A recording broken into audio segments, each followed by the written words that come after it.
Hi, everybody. This is Hondo Carpenter from Sports Illustrated's Fan Nation Las Vegas Raiders Insider Podcast, joined by my good friend, dear friend, and colleague, Matt Hladek from thespun.com.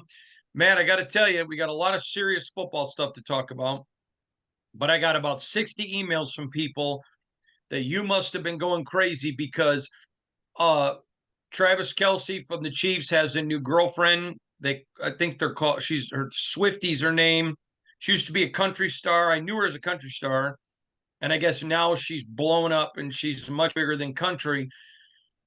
But at thespun.com, you cover it all, man. You cover anything, even if it's pop culture, if it's related to sports, you got it. So everyone knew if you want information on Swift, what is her name? It's not Travis, that's his. Tanner, no. Taylor. Taylor, is it Taylor? Yes. Whatever. Anyway, I guess that she is a big. I mean, I knew her as a country star because she's saying, if you know Tim McGraw, so if it's country, I knew her. But anyways, I guess she's now bigger than life, and she's dating Travis Kelce, so that had to be good for the Spun. It definitely was. We've been all over that story since the rumors started, but especially since she showed up at Arrowhead on Sunday. All right, moving along. Not a pop culture guy, sorry. Let's go to the Raiders. Multiple execution mistakes, and that's on players.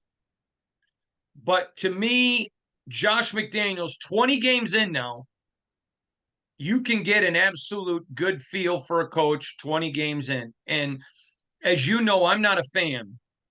So I don't report as a fan. My job is to report facts.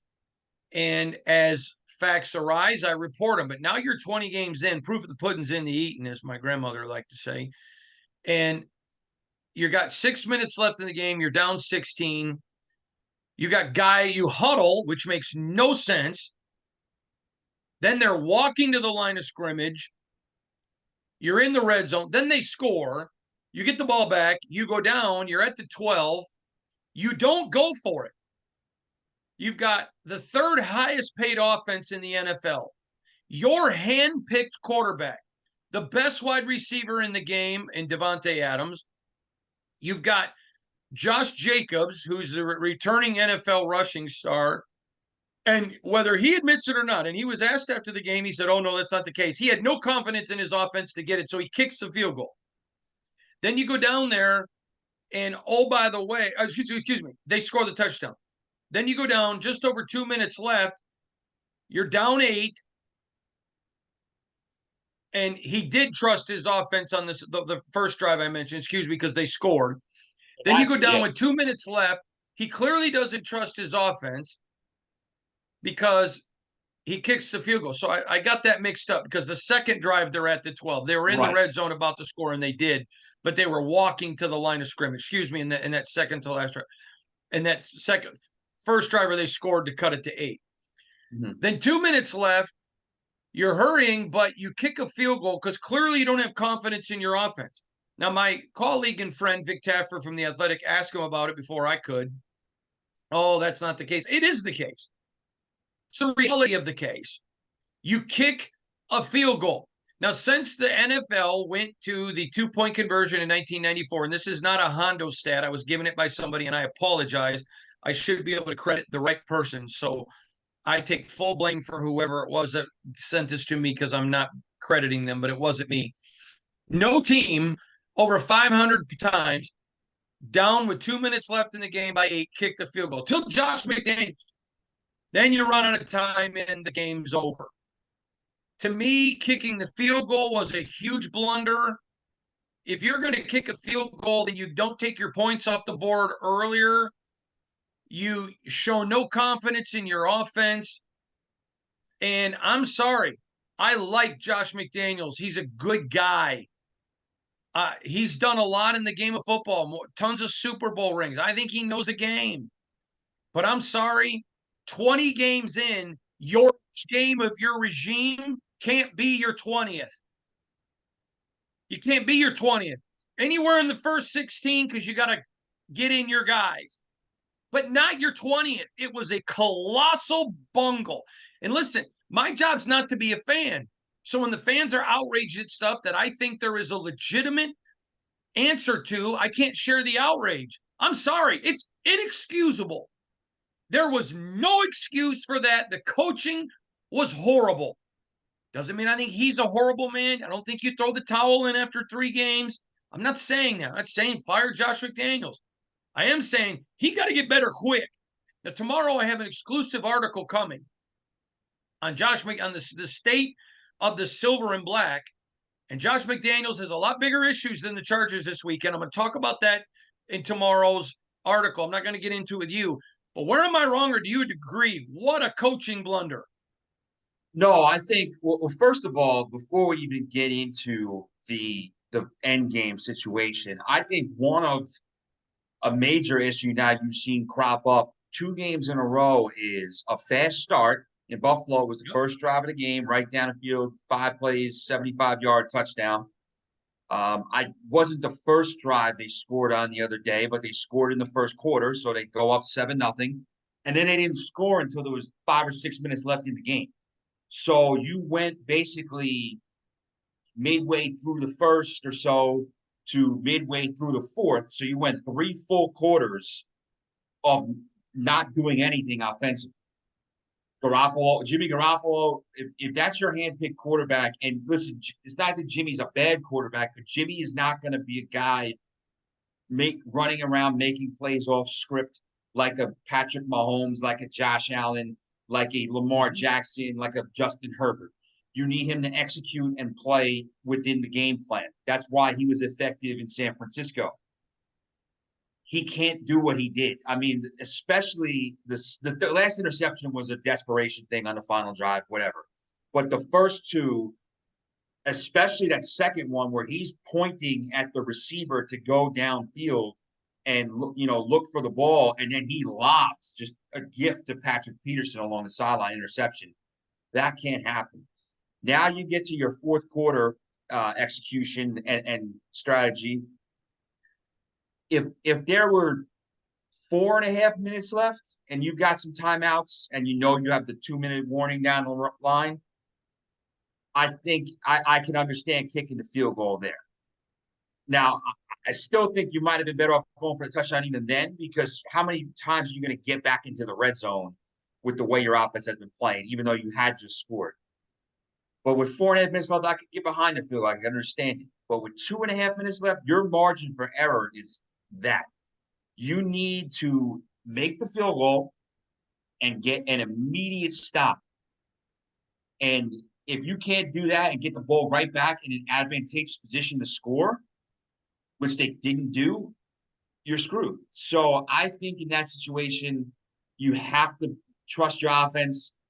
The odds of you getting a touchdown from the 8-yard line or whatever it was, probably not great, but you have to take a chance there. And I think that it was just, it was an easy move to be second, and not even second guess, first guess in the moment. And listen, like we said, it's amazing how in the NFL things can flip quickly in a week, because after the Raiders start off 1-0, you're going to Buffalo. Okay, it's a test. And even after the loss, you're thinking, okay, to come home now, you get a winnable game, you win that, you set yourself up. Now you're 1-2, and you're worried about things getting away from you. And you got a tough game against the Chargers coming up on the road. Now, after that, we talked about they do have some games that I think they got a shot to win. I think they have New England. They eventually have the Jets. They have the Giants, the Bears. So there are some games that they have a chance to win. But if you get too far behind the 8-ball, things can spiral. And, this is a crucial, crucial game for them coming up on Sunday. So I got this message from an NFL coach, and I'm going to clean it up. Yeah. But what the F is he thinking kicking the field goal? Is somebody hurt? They're not saying that on TV. What the F? That's all he said. And I'm going to tell you what I responded. But, I mean, it makes no sense to me. And I'm sorry. One of the biggest responsibilities of a head coach in the National Football League is it doesn't matter what the media thinks of you. It doesn't matter what the fans think of you. But what does matter is those men in the In the locker locker room. room. What matters is what do they think of you? And 20 games in, everybody likes to say we don't read the media. Yeah, they do. They do. Well, we don't listen to the media. Yes, you do. We all know that they do. Players do it, management does it, coaches do it, of every organization, of every team. We get that. We understand it. But when those 53 people in that room all of a sudden say, I don't trust you, you're in trouble. Now, I am no way saying that. And I don't believe that's happened as of now. Okay. I don't believe that. But I'm saying when they start hearing experts, what are they thinking? What's going on? And people, and I'm not talking about me. I'm not putting me in an expert file. When you turn on and there's Super Bowl winning coaches on television and Super Bowl winning players, what in the world? This is what fans don't understand. The NFL world is very, very small. That is why when you see after a game, all these guys who just battled each other, all hugging and handing out jerseys and stuff, because it's very close. A lot of them were elite players coming out of high school, so they met at camps, or they played at colleges with other guys, or played other guys at other colleges, or maybe they have the same agents and they worked out together before the draft, or they've been playing on another team. This Mhm. is dangerous. I'm sorry, it was a complete bungle. There is no way to get around it. It was Josh McDaniels' darkest moment as the head of the Las Vegas Raiders. And listen, you can't have your worst game coming at game 20 when you're trying to redo a roster and to retool, as they like to say, but it's a rebuild, a team. And you got Jimmy Garoppolo with more interceptions. This is your handpicked guy. Then he has touchdown passes. I'm sorry, it does not look good. And 20 games in now, we have a sample size. We are able to analytically look at this and be completely fair. I think I've been more than fair. I think when there has been legitimate excuses to why things happen, I presented those to the public, to my own angst. I get the hate mail. I get all the fans think I'm speaking for the regime. I'm not. But 20 games in, Matt, I mean, I'm sorry. Maybe you disagree. I think this was his darkest moment as a Raider, and that is not good 20 games into his career here. I think that the only moment off the top of my head that I can think of that you could compare it to is the loss to the Colts last year at home when they had Jeff Saturday coming off his couch to coach.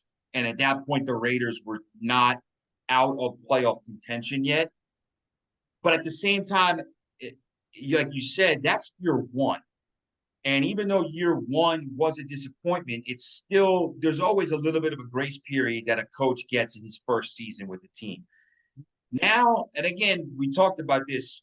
We're not expecting the Raiders to be contenders to get out of the AFC and get to the Super Bowl. But if you're looking to go from 6 wins to 8 or 9 wins and be in the wild card mix, that's a game you have to have on Sunday night. And to not just lose it, but to lose it in the way they did and have a lot of those issues, whether with the offense with Garoppolo or operationally. Now Garoppolo's in concussion protocol. So, again, your fear that we talked about ad nauseum all offseason about can he last the whole season?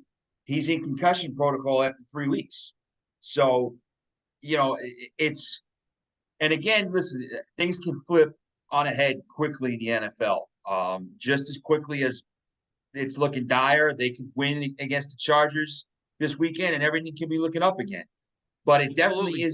definitely is adversity and a little bit of a crisis point early in year two because it doesn't take long for things to spiral in the NFL.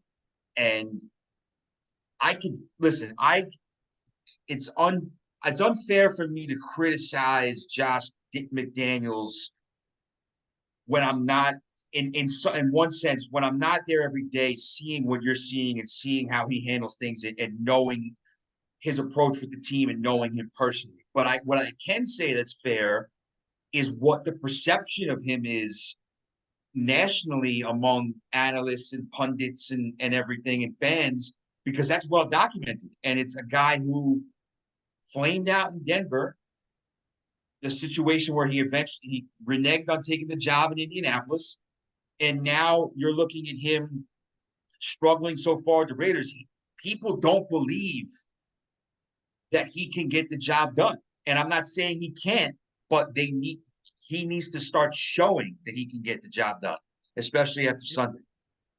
The proof of the pudding's in the eating. And if they and I got a quote in my article tomorrow, I'm not going to tell you about it, that is damning about 20 games in. I'll get more on that tomorrow. And I want to quickly go back to your comment about the Saturday, the loss to Saturday. You can go back and look at the loss to the Saints. And again, you can say, yeah, don't have a quarterback that runs the system, or you got this or that, whatever your reasoning are. Still year one, got your hand-picked quarterback, you got your third highest paid offense. And what about the number of first-year coaches last year that made the playoffs? I mean, and again, okay, yes, he inherited a team, but I'm talking about my answer last year. But this is a team they wanted to go in a different direction. So you give them a break. That's fine. But you're in year 2 now, 20 games in. 20. That's a lot of football games. And this team should be trending up, not burrowing towards Earth on a collision course with a planet. And I'm going to say this. You go out and beat LA this weekend, which is a game you and I both think they're going to lose. Before the season, we predicted a loss. Now you're back on schedule 2-2. I don't think that the train is off the rails.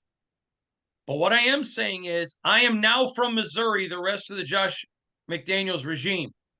There's no more if you, would you, should you, could you, benefit of a doubt. Now it's what are you showing me?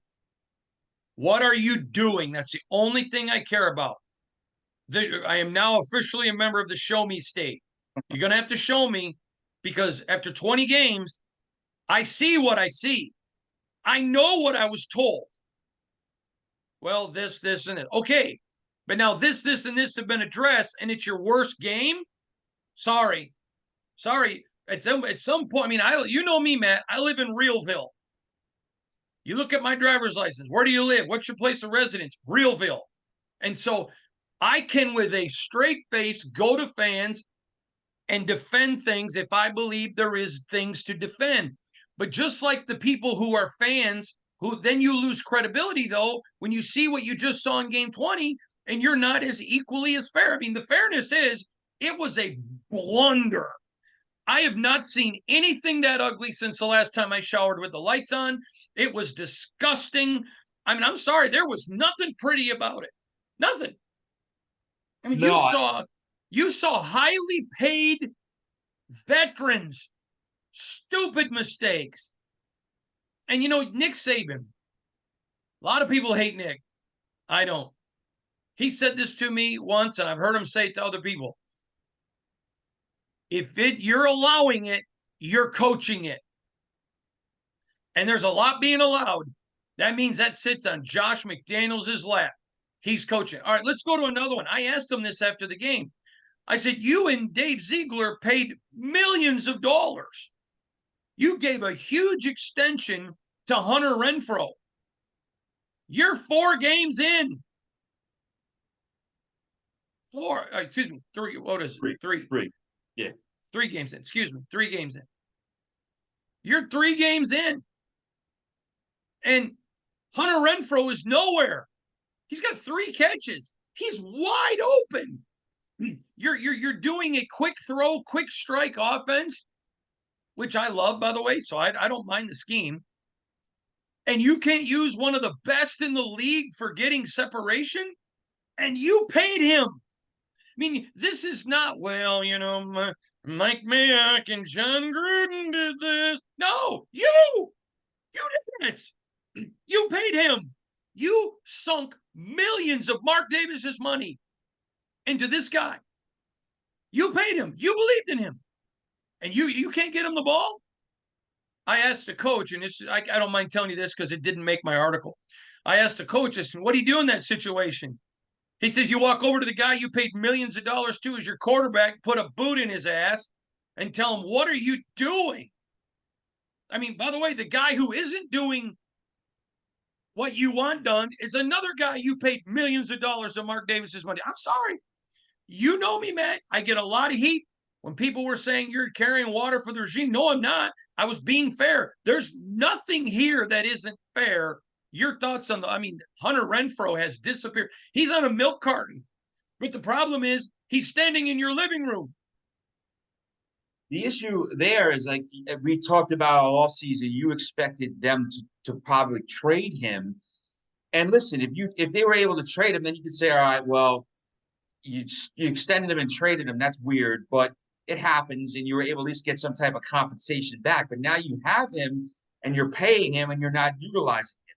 And again, you on paper you should have a pretty formidable trio of receivers because you got Devontae Adams as your number one, Jacoby Myers, who's pretty much been as advertised through 3 games as the number two, Trey and Tucker? and and well, before you even get to Trey Tucker, then you have Hunter Renfrow in the slot. So you have those 3 guys. You should be able to say, hey, we got one of the best 3-man cores at the receiver position in the league, on paper at least. It's not playing out like that so far. And it's just, to me, again, this kind of goes back to what we said about the start of the game the last 2 weeks. Right down the field, 7 points early in the first quarter, and then it just kind of you can't get anything done after that. Whether it's because of turnovers, whether it's because you're not moving the ball, you have to figure something like that out because in a situation where the Steelers don't have the most explosive offense, you can still have those struggles offensively and stay in the game because they lost, but they were able to at least be within striking distance where it was a game late in the fourth quarter. You play the Bills, you're done. Look what happened when they couldn't move the ball and score against them. If the Chargers have an explosive offense, their issues are sometimes more situational coaching or defensive stuff or things like that. They can put up points. If you're not ready to play and be able to put some points on the board, I'm not saying Jimmy Garoppolo's got to throw 50-yard lasers downfield like Justin Herbert. They're not the same type of player. But you have to be able to move the ball and use your weapons. And then you talk about another guy that you gave millions of dollars to, Devontae Adams. Now, seemed like you were there, I wasn't there. It seemed like there was some frustration on his part after the game. In the offseason, there were a ton of rumors when the Jets got Aaron Rodgers. Devontae Adams wants out of Vegas. Jets are going to trade for him. Devontae Adams leaving. And at the time, we said it was ridiculous talk because it was. He wasn't going anywhere. That was never going to happen. But I remember I said on this show, he didn't come to Vegas to lose. Came to play with Derek Carr and win games. He played with Derek Carr. Now Derek Carr's gone. They didn't win it in year 1. If they struggle again in year 2, then I think it's feasible where he says, hey, listen, I only have he's still at the top of his game. He's still an excellent player. But he may say, listen, I'm in my early 30s. I don't know how many years I have left to get another shot at the Super Bowl ring. You gotta trade me somewhere. So if that's another issue that you gotta watch as the year goes on because he's not going to have patience. A guy that's been in the league for 10 years and is going to be a future Hall of Famer who put his faith in your team, in your organization, isn't going to have the patience. It's not like it's a kid who was drafted into his 2nd or 3rd season. I'll be talking about this tomorrow. Don't miss that article tomorrow at noon Eastern, man. It's going to be just powerful. It's going to be big. All right, let's turn our attention talking about there's 3 teams in the NFL 3-0, Miami, Philly, and the 49ers. I am a firm believer in the 49ers in Philly. Miami, I think they have a mess of talent. I'm not against them. I just think they have a quarterback that is not proven he can stay healthy, but legit all 3 contenders. Yes, I think all 3 are definitely contenders. I think that, again, in the NFC, you have 3 teams that are in their own class. I know they had a bad loss on Sunday, but I would still put Dallas in that top 3 because of the defense, and if they have their offensive line healthy, because they're gonna be an elite team in that group. But those are your 3 teams, and everybody else in the NFC. There's some other good teams. decent teams. There's teams going to be in the playoffs because 7 teams got to make it. But that's how I look at the NFC. In the AFC, I think the Dolphins are legitimate contenders. They might have the best roster, at least, definitely skill talent in the entire league. I mean, when you look at what they're able to bring with those receivers and those running backs, and then what Mike McDaniels is able to cook up offensively. The question, of course, with the Dolphins is, can Tua stay healthy? And assuming for now, and how's their regular season going to play out to where they'll be playing in the playoffs? Because are they going to win their division and get home games, or maybe even get the 1 seed, and everybody's got to come down to South Florida to get to the Super Bowl? Or if they don't win the division, if Buffalo wins it, say, or even if they win the division, but Kansas City is the 1 seed as usual, and they got to go to Arrowhead, what do they look like in Arrowhead in January? Is something that needs to be answered. But for now, the Dolphins are scary good. I can't wait for that game against Buffalo on Sunday. I think that they're definitely a contender. I would say that the top 3 teams in the AFC, and I'm not going to order them definitively now, but the top 3 teams are definitely the Dolphins, Kansas City, and Buffalo. So I think you have now a let's clear move to the top 3. let's move to the 0-3 teams because there's 4 of those. Yeah. Carolina, Minnesota. Let me look at Carolina, Minnesota, Chicago, and Denver. None of those surprises me. I don't think any of them are contenders. No, Well, I think I'm going to say this. Minnesota does surprise me. It's sure not Kirk. He's playing tremendously well. But I don't think at 0-3 now they're legitimately contenders at all. No, I think Minnesota and Denver are definitely better than Chicago and Carolina. So I think that those 2 teams are definitely better than the other 2 0-3 teams. However, when you look at Minnesota, they were 11-0 or 11-1 in 1-score games last year. They had a lot of things break their way, so there was going to be some regression. And you look at the way they've lost a couple of games close. They lost the other day. I mean, they were this close to making the Chargers 0-3. I know Kirk Cousins threw the interception in the end zone, but I think that part of that also has to go on coaching or operational. They screwed the clock management up. They should have had a couple more tries there to maybe win the game. But I think the Vikings, talent-wise, are better than 0-3, but they're just kind of regressing a little bit after last year. Broncos. And we know statistically in the NFL at 0-3, you're no longer a contender. No, you're pretty much done. I think in the last 20-something years, there's been one team. I think the Texans in 2018 or so started 0-3 and won their division still. 0-2 is dire straits. 0-3 is pretty much a death sentence in the NFL. You're not coming back from that, even with the extra game in the regular season. I agree. All right, Matt, don't miss that article tomorrow. It's going to be in-depth and it's going to be a brutal. We are talking on, again, I'm Hondo Carpenter with Sports Illustrated's Fan Nation, Las Vegas Raiders Insider Podcast, part of the Fans First Sports Network, and my good buddy, Matt Hladek from thespun.com. If you want to know all that Swifty football information, go out and check out thespun.com. Thanks, Matt. Anytime, brother.